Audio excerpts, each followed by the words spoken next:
I saved my son after his fraud scandal. He tried to steal everything from me and convince our family I'm crazy. Here's how I fought back. I helped him pick up the pieces when his whole life collapsed, and now he's trying to convince everyone I'm the one who's broken. I don't know how to say that without sounding like the kind of person who writes dramatic posts for attention, so I'll just be blunt. I stood by my son after he was fired for fraud. I helped him pay debts. I gave him a bed and meals and time to get back on his feet, and months later he's weaponizing the same family who watched me care for him to try to strip me of everything and make me look insane. If you read this and think, that's impossible, believe me, I thought the same until the night a cousin looked at me like I was dangerous. He was working in finance. I don't usually say the word fraud aloud. It felt like a headline that would never touch our living room. But that's what he did. He falsified documents and covered transfers, so his department would hit numbers.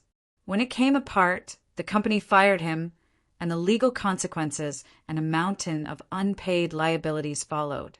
He lost his job, his good name, and a lot of people's trust. And yes, he was terrified. He called me crying, begging, and I did what any mother with the means and the guilt would do. I helped. I paid what I could. I called lawyers I could afford. I slept on a couch so he could have the room. I loaned him money. I cooked for him. I let friends bring him resumes. I told myself and told him that people make mistakes that adults can rebuild, that he was still my kid. At first, things were quiet and kind of awkward. He was polite but distant, as if shame made him small. That lasted a few months. I didn't push him. I tried to give him dignity. He did some work here and there, temp jobs, odd consulting. I told myself time would fix his pride, and that if I kept a steady, calm home, he would stand on his own again. But small things changed. He stopped thanking me. He started picking fights about money I'd already agreed to lend, and he kept mentioning packets of paperwork I didn't understand. I asked questions. He deflected. Friends who used to come by stopped returning texts. One cousin, the same one who later would look at me like I was dangerous, began to avoid eye contact at gatherings. What I didn't know at the time was that, after losing his job, he'd started a new and secret set of manipulations. I found out later that some of the letters I thought were bills were actually his attempts to open lines of credit he'd put in my name. Or at least that's what I suspect. He was clever in a small, lazy kind of way, forging signatures on internal forms at small companies, making promises to people he had no intention of keeping. I was so wrapped up in his basic survival, rent, food, dignity, that I missed the signs. Or maybe I didn't want to see them. Mothers build a narrative where our children are redeemable. It's a kind of survival instinct. The first big fight that should have set off every alarm wasn't about money. It was about how he started telling guests subtle lies about me. At a family birthday, he told my sister that I'd been forgetting things, small things like where I left my keys, and grossly exaggerated stories about me being a little confused. People laughed it off as normal aging chatter. But something about the way he said it, smiling, too calm, sat like a stone in my stomach. I told him later to stop, and he shrugged, said people were just worried about me because I have a little stress from everything. That should have been it. I told myself I was overreacting. There were other moments. My son started to insist I go to checkups I didn't want, suggested doctors who were just in case, and once insisted I take cognitive test after I misremembered a minor appointment. He framed his concern like a performance of love. I'm doing this because I care, and who fights a child who says that? So I let it slide now and then. I let people assume I was fragile because it was easier than explaining his sudden, quiet coldness. But he was changing from someone in need into someone who resented help and wanted control. We had fights, real, loud, honest fights. I remember the one where I demanded to know what he was doing with my account information. I asked, "Were you the one who tried to sign my name on that document?" He got up, face pale, raised his voice, and shouted back, "You're being ridiculous, Mom. Why are you accusing me? I live here. I take care of you. Maybe you should see someone." He used my anger, my insistence on being heard, as another piece of evidence. Later, A cousin would bring up that night and say I lost it, without mentioning that I'd walked into a room and found bank statements that didn't add up. He had learned very quickly how to flip the story. There were friends who warned me privately. Be careful, some said. A neighbor called once to say they'd seen him taking boxes to a storage unit late at night. I filed those observations away like a responsible adult. Notes, not proof. My son was charming when he needed to be. He could be the life of a small party, polite to older relatives, and sincere when someone asked him about his job search. So when small lies escalated, people gave him the benefit of the doubt. I tried to keep family out of it because I feared a public humiliation that would bury both of us. I thought I could fix things quietly, that I could be the strong, sensible one who knows her son better than anyone else. But the thing about trying to handle everything privately is that you don't get help when you actually need it. You get isolation. One evening, 3 weeks after a terse exchange over the phone, my cousin Maria cornered me in the kitchen after a small dinner. She said, gently at first, I'm worried about you. Lately, you seem different. When I asked what she meant, she said, you shouted at my husband for nothing. You forgot you were supposed to pick your niece up. You seemed off. I listed the things that were wrong with that description. There was stress, yes, but there were reasons. But then she said something sharper. Your son says you've been saying things you don't mean. That was the first time I felt my world split. I went to find him that night. He was in the living room, scrolling through his phone. I remember the exact moment because it was one of those small, ordinary domestic moments that now looks like a photograph of betrayal. I asked, what did you tell them? He said, cool and collected. I told him you've had a hard few months. People are concerned. I told him directly, are you trying to make me seem sick so you can take control of things? He laughed like I was being dramatic and said, Mom, stop. You sound paranoid. The fight that followed wasn't cinematic, but it was public enough. My voice higher than I wanted, his jaw tight, my sister putting a hand over her mouth. I remember shouting. I read a letter that wasn't mine, and him saying, you must be confused. That word, confused, felt like a knife. Afterwards, the room felt different. People whispered. They didn't look at my son the way they had before.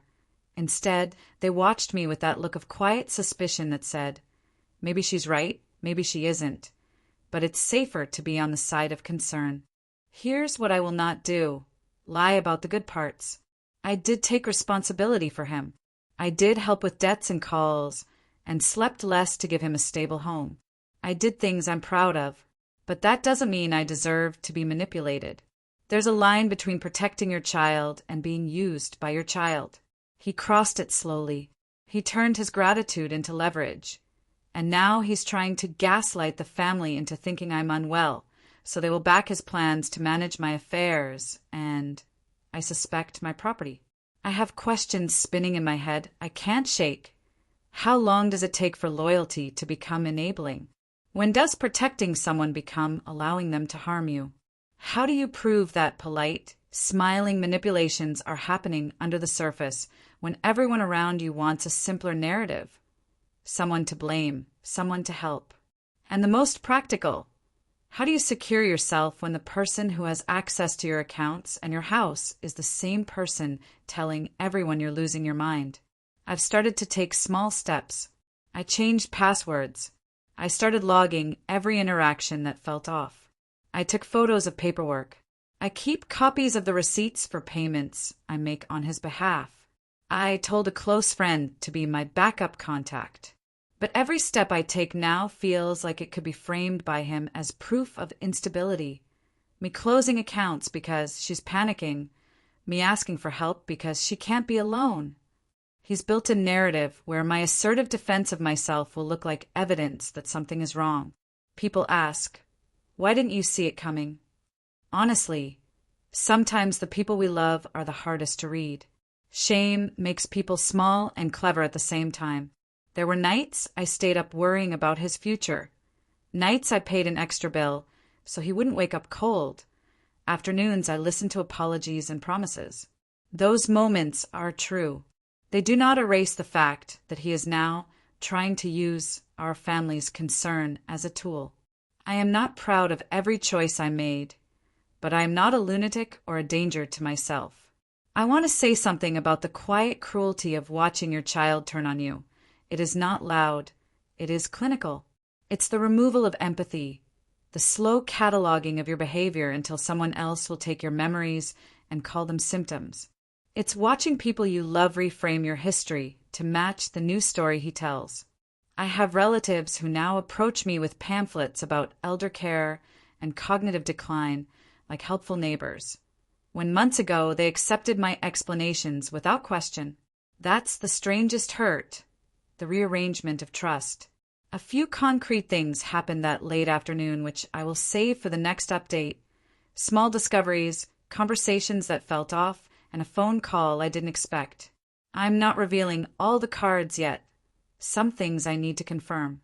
I'm writing this because I need witnesses. I need to put my version of events into a place that can be read by others before it's rewritten for me. I need to hear if I am the only one who sees this pattern or if others feel it too. I'm exhausted, yes, and more confused than I would like to admit. Part of me is heartbroken because this is my child. Part of me is furious because this is also deliberate and dangerous. I don't know what will happen next. Tonight, I plan to lock my documents in a safe place, call my lawyer friend to ask for a consultation, and set an appointment for a general medical check, not because I think I'm unwell, but because I want a recorded, objective baseline of my health. If they try to claim I'm unstable, I want the record that I ask for help because of what I'm experiencing, not because I'm incapable. If you've read this far and have experience or advice, how do you show that the person who's trying to control you is also the one who convinced others you're unwell? How do you protect your assets and your reputation when the person who knows you best is telling the opposite story? I don't have answers yet. I only have a plan to slow things down, document everything, get professional records, and keep people close who remember me before this started. I feel ridiculous for having to defend my sanity to my own family, but I'll do whatever it takes to make sure the truth isn't rewritten. I'll stop here for now because I can feel my anger making my sentences jagged, and I want this to be read clearly, not in a fever. I'll update soon with what the cousin who confronted me actually said, the note I found, and what happens when I tell him I want him out of the house. For now, I am holding my ground the best I can, and I'm waiting to see whether my family chooses my son's story or mine. I don't know what will happen next. I'm scared and I'm ready to fight.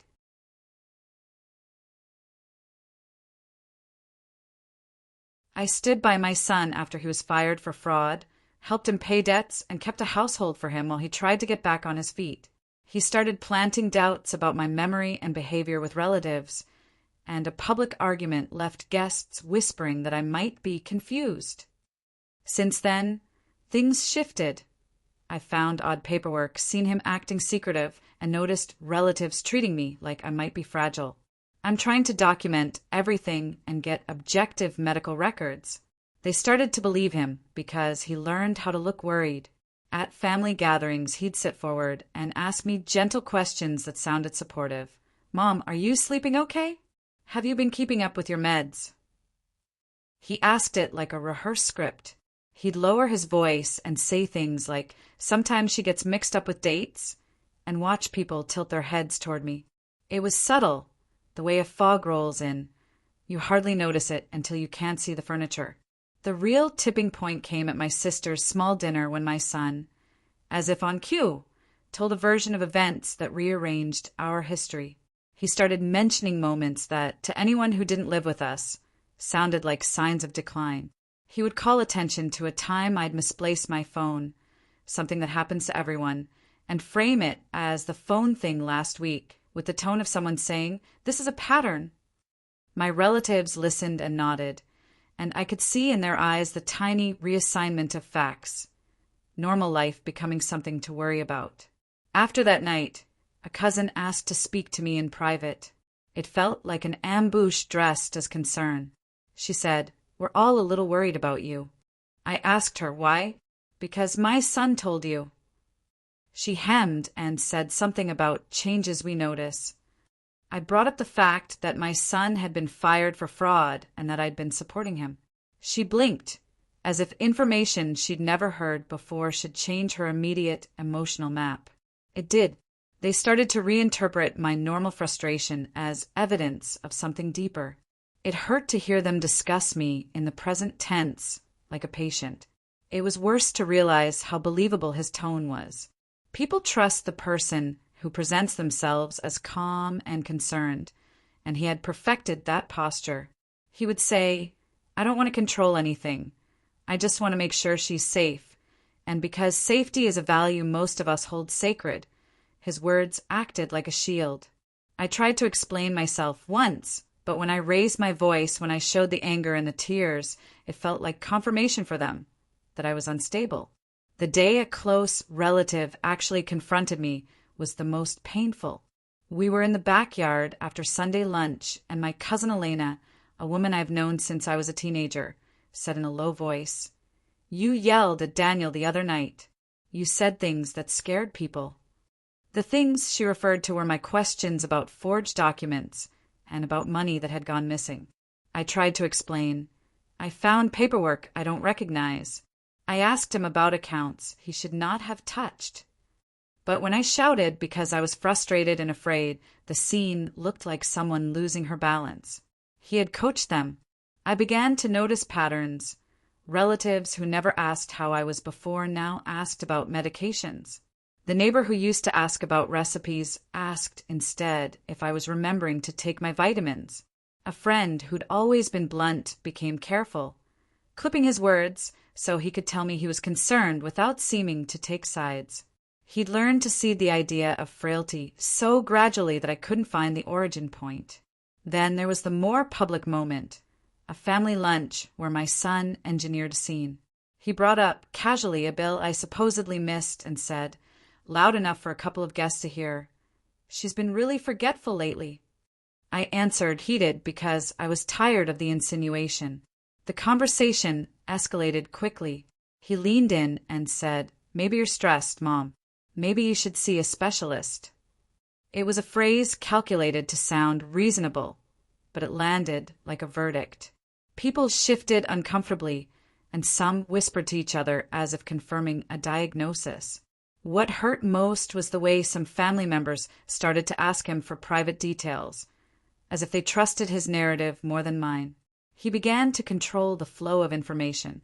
He would call them and recount evening conversations or incidents selectively, always with a tone that made his version seem like documented fact. My protests were dismissed as defensive. I would tell someone, "He's the one who opened that credit line," and they'd say, "He told me you were confused about the forms." The pattern was the same. My words weighed less than his calm reports. A significant escalation happened when my son arranged for me to see a doctor he chose.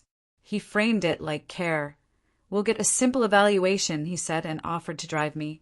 I didn't like the idea of someone else picking the professional, but I let him because I thought, maybe an objective opinion will stop the rumors.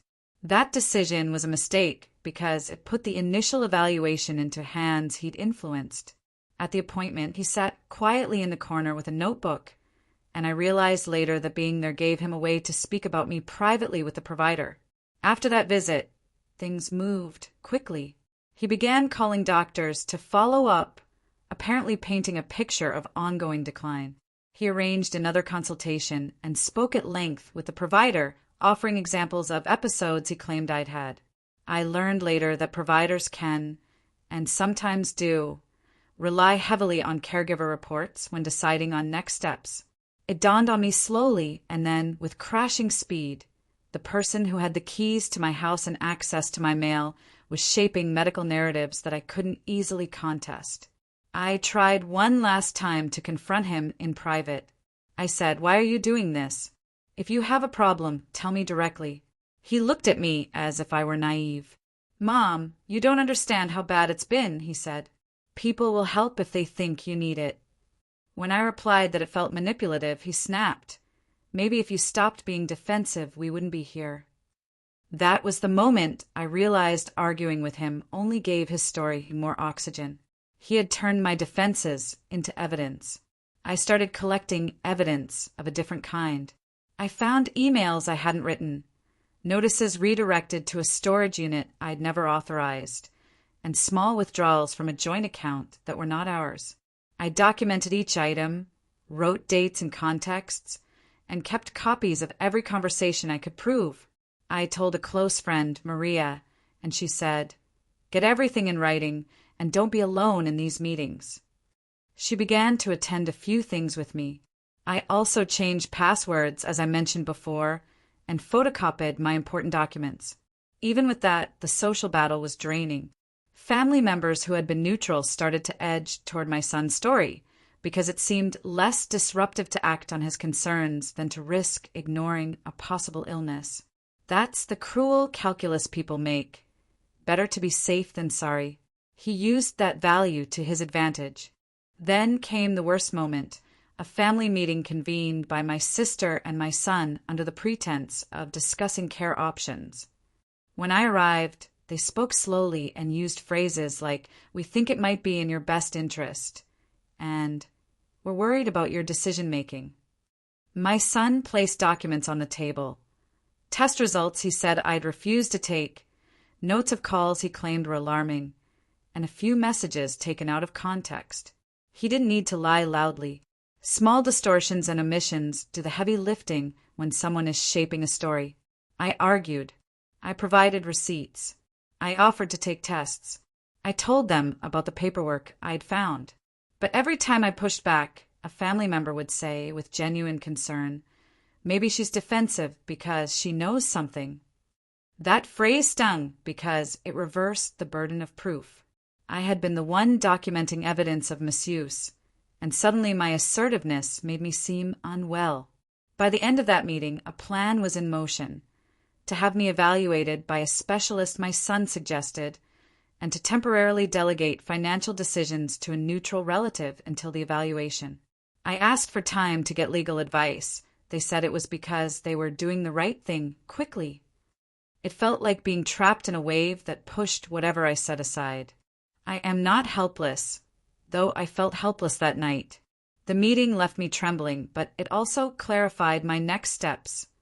Find independent medical evaluation, get legal counsel, and secure proof of the financial manipulations. I stood there and felt the hurt of being doubted by people I loved, and I also felt a cold clarity. I could not allow family inertia to sweep me aside. There are moments when shame tries to make you smaller, when you imagine that perhaps your son is right and you are fragile. Those moments are natural. We're human. But there is a boundary between being human and being undermined. I found a lawyer who agreed to look over documents. A nurse friend offered to come with me to appointments so there would be a witness. A neighbor agreed to keep an eye on my mail. I set small, practical things in motion to counteract his narrative. I still wake at night thinking of the meeting, replaying faces. A few relatives who were there now call less, unsure which side to take. It's painful. But one thing the fight has given me is evidence. The paper trail he thought he could assemble to make me appear unstable has also left traces that show where money moved and whose name is on what. If anything, his precision and deception gives me the chance to track it. I don't know how many more turns this will take. I don't know if my family will come back to me once the dust settles, or if some relationships are permanently altered. I don't know if the doctor they initially consulted can be convinced to reevaluate objectively. What I do know is this: I will not passively accept plans for my life made by the person who has been manipulating my story.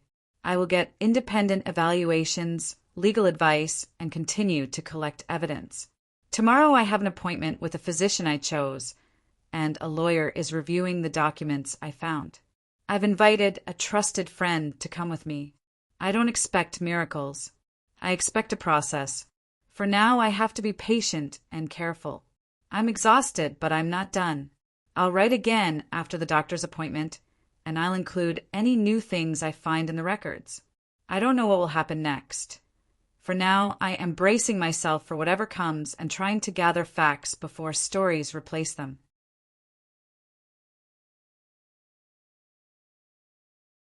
Independent medical tests showed no cognitive impairment, and my lawyer found a trail of unauthorized transactions and loans opened in my name. My son had been telling relatives I was confused and arranging evaluations. I began collecting paperwork, securing accounts, and asking friends to witness meetings. The family had nearly handed control of my affairs to him, but the combination of medical evidence and legal action began to change the conversation. The day I got the formal report from the neuropsychologist, I felt strangely calm. Sitting at my kitchen table with the envelope in my hands, I read the clear sentences: intact memory, normal executive function for my age, signs of stress, but no clinical dementia. It was not a theatrical vindication, but it was solid and official, exactly what I needed. I called my lawyer and arranged the next steps. He recommended we send formal letters to the institutions where irregularities had been found, ask for account histories, and put holds on any suspicious transfers while we investigated. My son did not wait. He began messaging relatives and neighbors with carefully worded updates about my decline and how worried he was. He framed the legal notices as aggressive and unnecessary. He called people who had once been neutral and framed them toward urgency. It worked on some. People who valued caution over confrontation defaulted to action on his side. Still, the objective medical report and the paper trail made it possible to confront claims with facts rather than emotion. My lawyer scheduled a meeting where we presented the evidence. I sat in a small conference room with a lawyer, my nurse friend who had been present at the clinic, and a couple of relatives who had agreed to listen. The lawyer explained the anomalies one by one: unauthorized loans, a storage unit in my name paid from my son's account, small transfers that did not match our records. He explained the legal remedies: demand letters, restitution requests, and, if needed, civil proceedings. Hearing the steps laid out in plain terms helped me breathe. This was a legal machine. I didn't have to operate perfectly myself. I only needed to supply facts and witnesses. When we delivered the first demand letter, my son lashed out publicly. He posted messages and called relatives to say I was escalating matters and that I was being cruel. He painted himself as a caretaker under attack. For a moment, the tactic unsettled a few family members. But when the bank replies started to arrive, official numbers and dates, people had to confront the ledger. Documents are stubborn. They do not perform charm. One afternoon, a cousin asked him point blank about a payment he had made on my behalf that did not appear in our household records. He stammered, then offered a weak explanation about covering an emergency. She pressed for a receipt. He could not produce one. That public faltering changed the tone. It did not turn everyone instantly back to me, but it seeded doubt about his consistency. When someone who had been a quiet enabler hears an inconsistent story out loud, it destabilizes the narrative. Small cracks can become wide enough for light to pass through. Around that time, the temporary plan my sister had proposed to let a neutral relative manage certain payments was revised. Instead, the family agreed to have an independent trustee manage only the disputed accounts while the legal work continued. That was a relief. It meant I could keep my autonomy over everyday decisions while protecting my finances from impulsive transfers. The trustee was a compromise that bought time and mitigated risk. Emotionally, the hardest moment was telling my son he had to leave. I wanted him to understand the gravity of his behavior and offer a way to repair. In truth, I wanted to protect the rest of the family from seeing the erosion happen under our own roof. The conversation was brief and raw. He accused me of ruining his life. He said I was ungrateful for all he had supposedly done. I told him calmly that my actions were about boundaries, not punishment, and that betrayal could not be allowed to stand unaddressed. He packed a bag and left in anger, insisting he would come back and that this was all a mistake. After he moved out, I felt a complicated mixture of relief, sorrow, and shame. Relief, because the constant micromanipulation stopped overnight. Sorrow, because a child had reached a point of harm. Shame, because I wondered what I might have missed. Each day afterward had its own small victories. Waking without the dread of finding something missing, reading a bill that made sense, getting a neighbor's text saying they would pick up mail if needed. Legally, progress was slow but tangible. Several institutions reversed unauthorized transactions after receiving documented evidence. Some required formal subpoenas. Some returned funds after internal reviews. We recovered a portion of what had been diverted and closed accounts that had been opened without my informed consent. It wasn't full restitution, but it was a form of justice.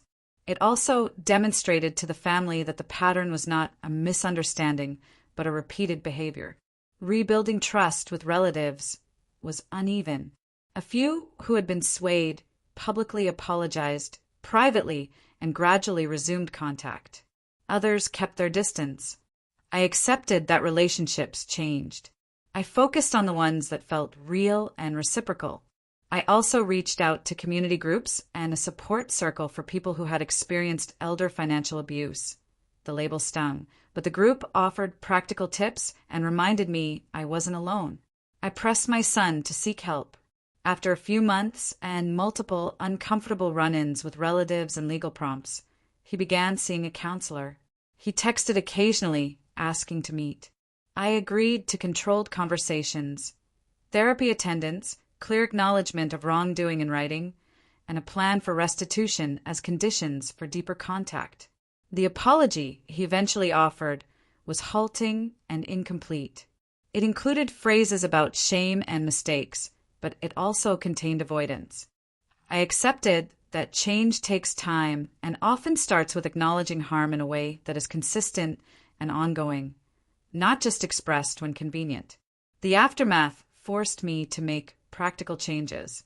I reorganized finances to minimize shared access, updated beneficiaries, consolidated important documents in a secure place, and set up alerts for unusual transactions. I regularized a pattern of check-ins with a trusted neighbor and enrolled in a community legal clinic to stay informed about consumer protections. Those actions were tedious but empowering. They turned vulnerability into agency. One thing I learned painfully is how persuasive concern can be when wielded strategically. My son presented himself as the reasonable one, and for a time people deferred to his apparent calm. That rhetorical strategy is powerful in families. It exploits our love for safety and our fear of making the wrong decision. What halted him was not charm but evidence. Objective records, medical reports, and attorney letters cut through the performative care he offered. Months later, our family gatherings are different.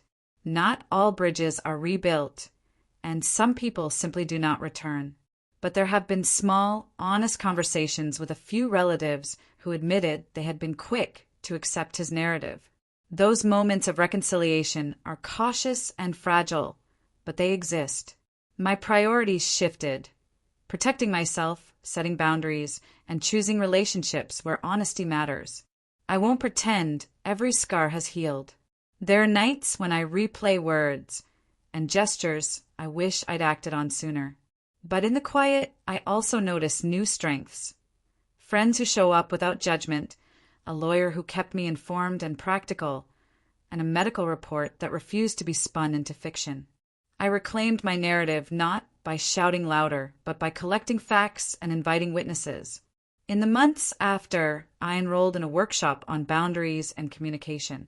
It surprised me how much skill goes into saying no without guilt. I practiced phrases, set limits with phone calls, and learned to let a message sit for a day before reacting.